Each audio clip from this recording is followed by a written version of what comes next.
हाय, माझे नाव जया श्रीखंडे. मी अमरावती जिल्ह्यातील सातपुडा पर्वताच्या पायथ्याशी वसलेल्या शेंदुरजना घाट ह्या गावात राहते. माझे माहेर हे अकोला आहे. माझे गाव संत्र्यासाठी व संत्रा कलमासाठी प्रसिद्ध आहे. संत्रा नर्सरी बाजारपेठ आहे. माझे गाव सदन आहे. आमच्या गावातील शेतकरी प्रयोगशील शेतकरी आहे. येथील शेतकरी जिद्दी कष्टाळू आहे व सतत दरवर्षी उत्पन्न वाढविण्याचा प्रयत्न करते. येथे एकही शेतकरी आत्महत्या नाही. मी एक गृहिणीच आहे व घरची जबाबदारी सांभाळून माझा गार्डनचा छंद जोपासते. माझ्या गार्डनमध्ये वेगवेगळ्या प्रकारचे प्लांट आहे. त्यातील आज मी हा प्लांट गोल्डन धुरांत आहे.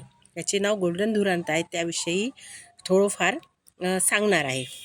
गोल्डन धुरांटा याला हेज प्लांटसुद्धा म्हणतात आणि पिवळी मेहंदीसुद्धा असं म्हणतात. हेचसाठी ह्या प्लांटचा उपयोग करू शकतो. आपल्या गार्डनच्या चारही बाजूने आपण हे लावू शकतो. हा प्लांट इझी टू ग्रो आहे. याची जास्त केअर करावी लागत नाही. थोडी 3-4 इंचाची कांडी कापून जर आपण पावसाळ्यात लावली तर ही सहज लागते. जमिनीत जास्त चांगली वाढते, कुंडीत पण वाढते, परंतु तेवढी झपाट्याने वाढ होत नाही. याला खूप जास्त पाण्याची गरज नाही. फक्त जमिनीत ओलावा असावा लागतो. उन्हाळ्यात पाणी मिळालं नाही तरी हे झाड सुकले वाटते, परंतु जेव्हा पाऊस पडतो तेव्हा परत हिरवे होते.